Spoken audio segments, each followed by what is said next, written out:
So on we go with the Hayhoe Flint Gates, and it was a special moment here today at Lord's, the ceremony marking the renaming of the East Gate, as we know it, over to our left, as the Hayhoe Flint Gate, and it celebrates the contribution of a true trailblazer of women's sport, Rachel Hayhoe Flint. She captained England in a career spanning 2 decades.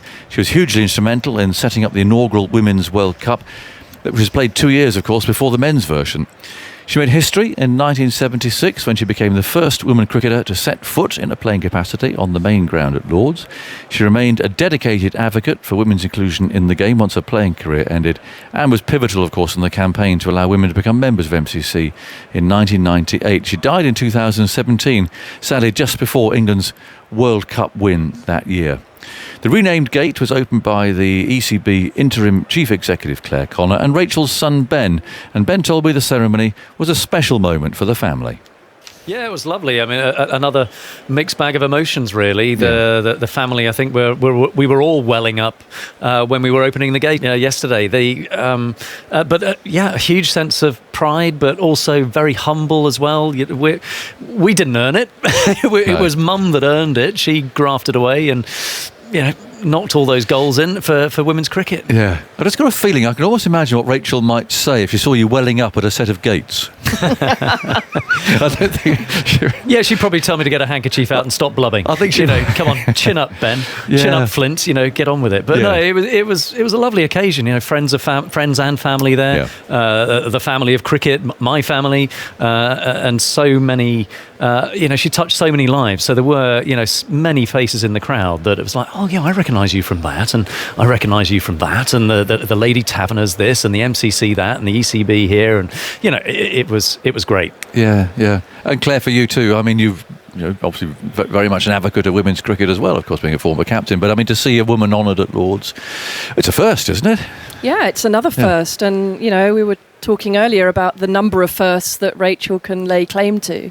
As you've said, the first to lead an England women's team here, and then to break through all those barriers off the pitch, so that women like me and women and girls around the country can be included in cricket in a way that they just weren't before a lot of her work. So a huge honour for me. It's been lovely to spend the day with Ben and Joe and the children.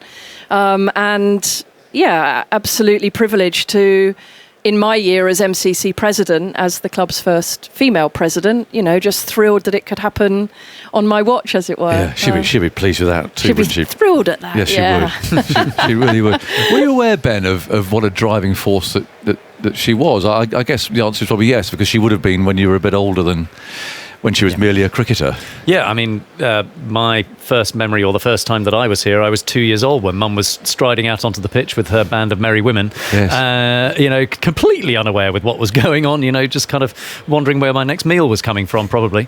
And then, a little bit later in life, Mum was just this super busy person who would be jetting out the house, to do this, that and the next, to either play, but I was a little bit oblivious. I went on a couple of tours with her to South Africa, to New Zealand. New Zealand, I was 8 years old. South Africa, I think I was 10 years old. So I was having these kind of amazing experiences, which, I suppose, as an 8 and a 10-year-old, you just kind of get on with it and get bundled up and parcelled off on a plane and off you go. Yeah. I just saw that as normal. I thought that was just the way it was, and that was life. But clearly that was not a typical childhood. Of course. Yeah. I mentioned the fact there that she was instrumental in setting up that World Cup in 1973, which of course was before the men's as well, by the way. But she's actually out there selling tickets, wasn't she? I mean, is that a true story? I mean, or was it just apocryphal? Well, I think I think she was doing everything. I mean, my understanding is she was doing the laundry, writing the press releases, picking the team, drilling the team, building relationships with people who might invest in sponsors in the women's game, and essentially leading the charge with about 20 different hats on. Meanwhile, remaining undefeated as England captain for 12 years. So. Yes. I don't know if that's just kind of now etched in Hayhoe Flint folklore, Ben, or is I it? don't know. I might have to dig into the archives on that one. It I sounds think she great. did. I mean, I certainly remember walking around the boundary edge with a blanket and with someone else to ask people for their spare change, and they would lob their 20p's and 50p's. Really? We didn't have inflation back then.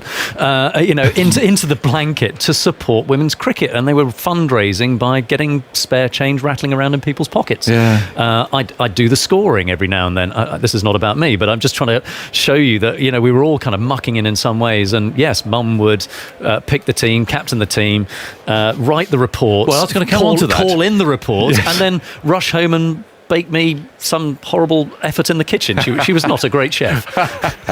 Well, By her own admission. Yeah, we can forgive her that. I think we could.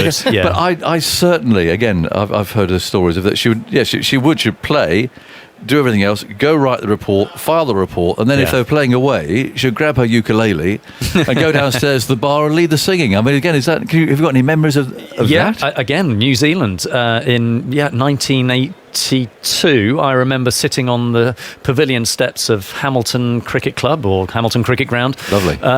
With telling Mum to get off because she was singing Sloop John B on the ukulele with all of the girls, singing along with Sloop John B. And I'm like, I don't want to do all this. I want to go home and kick the cat or something. Yeah. It was fun experiences, but she was literally multitasking. Yeah. And clearly a leader then, actually.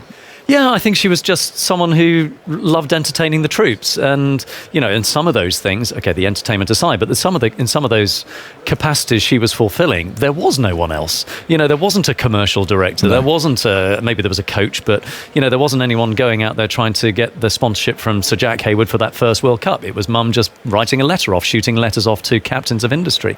But the entertainment, she had a musical twist to her, and there's a funny old hunting horn at home that she used to blow every now and then, probably after a few brandies.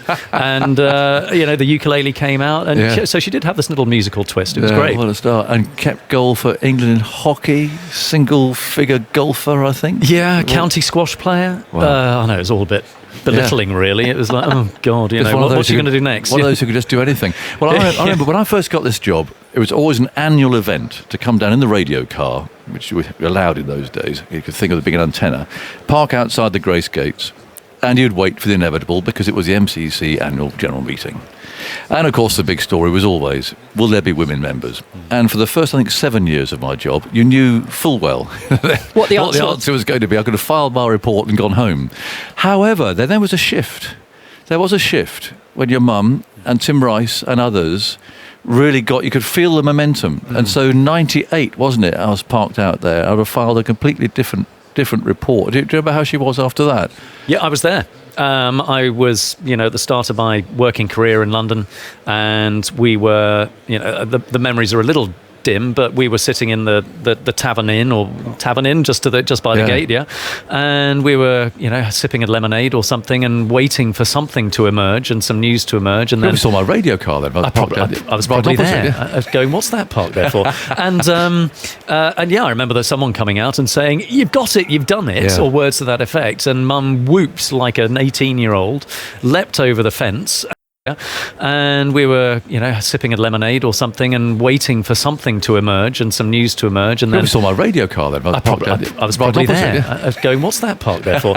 and I remember there's someone coming out and saying, you've got it, you've done it, or words to that effect. And Mum whooped like an 18-year-old, leapt over the fence and ran. Because she wouldn't have been allowed in the meeting, of Correct. course. She was very much not allowed on the campus. Yes. And ran to the Grace Gate where people like yourself were gathering. And then I kind of scampered after her quickly, and she was passing her phone to me round her back, whilst cameras are rolling because her phone was just going red hot, and I was having to field the phone calls because it was just all going off. And heck of a day again, which is one more day in the life of the Flint family. Yeah, it did feel like a seismic day actually. I mean, I remember interviewing her that night, and Tim Rice did play a huge part in that, didn't he? And others. Yeah. Colin Ingleby Mackenzie at the time. He was a great campaigner for it at the time. Yeah. And how do you remember? I'm not going to embarrass your age here, Claire, but do you remember that day? Yeah, I do. I don't remember the day. I remember that period of time because my first time playing here as an England cricketer was in 1997. So I was 21. We played South Africa here. And of course, it was the year before what we've just talked about. Yes. And so we weren't, in theory, allowed in the long room. I was very aware that I was going to be playing for my country without really knowing and understanding kind of a lot of the intimate detail of Rachel's playing career and some of those milestones. But even then, the year before, finally, the MCC allowed women to become members. I was playing here for my country, yet I wasn't really. It felt like we weren't really allowed to be here, and that we were something of intruders as a women's team. So I was, and then and then I was very aware of, not to the extent obviously that Ben can remember it, but of that, of what that meant, and realising that this institution of the game and the home of cricket was now opening its doors and its arms slowly and surely to women. Yeah, absolutely. I'm going to ask you a couple of administrative questions, Claire, while you're here, which is a rare pleasure. First of all, I was at the Commonwealth Games watching England's women play.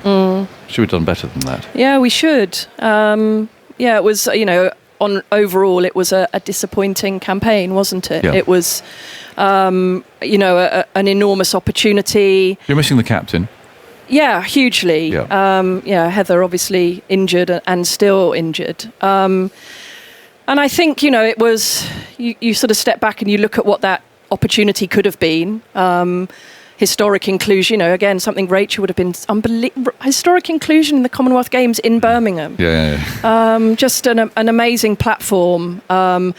So hot on the heels of the Lionesses winning at Wembley and what that did for sort of the women's sport following in this country. And I think I don't know, I think maybe we took a little bit of that expectation into the tournament. I know a few of the players talked about that afterwards and, so desperately wanted to win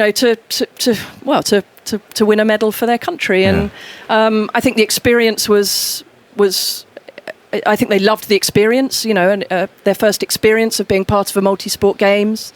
And the coverage and being part of Team England and something bigger even than just your own England team. So it was disappointing, especially on the back of a very comprehensive win against South Africa with some of our young players, like Capsey and Freya Kemp and Sophia Dunkley, and some of them setting that series alight. So it was disappointing. Yeah, new coach in the offing. Yeah, absolutely. So Lisa will leave us after this coming bilateral series against India. Yeah. So she'll head back to Perth. And in addition, our fast bowler, our assistant coach, Tim McDonald, also leaving. So some change there, which, we'll be obviously going through recruitment for in the next couple of months. Yeah. Lots of recruitment going on. It's like recruitment city out here. I mean, you've just got a new chair. Chief executive, you're keeping that chair warm at the moment. Are you enjoying it? I mean, how much can you do if you're an interim? I mean, how much can you actually get hands onto the job?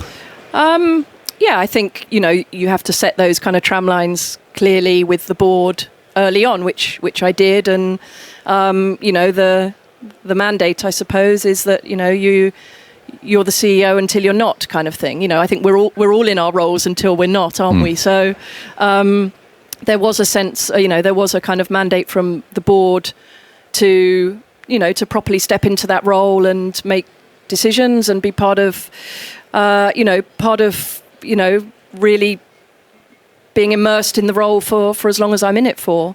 And you say, am I enjoying it? It's a huge honour, having worked in cricket and been in love with the game for such a long time to be in that position of responsibility. The responsibility is huge, it's and with that comes some enjoyment and challenge, and but also a sense of we've got some work to do, definitely, as a sport, and there's lots of things underway, as we all know, in terms of the men's high performance review. The racism inquiries. I mean, it's all quite intimidating. I mean, are you going to throw your hat into the ring for that, with these huge challenges coming up in quite short order? Yeah, look, I'm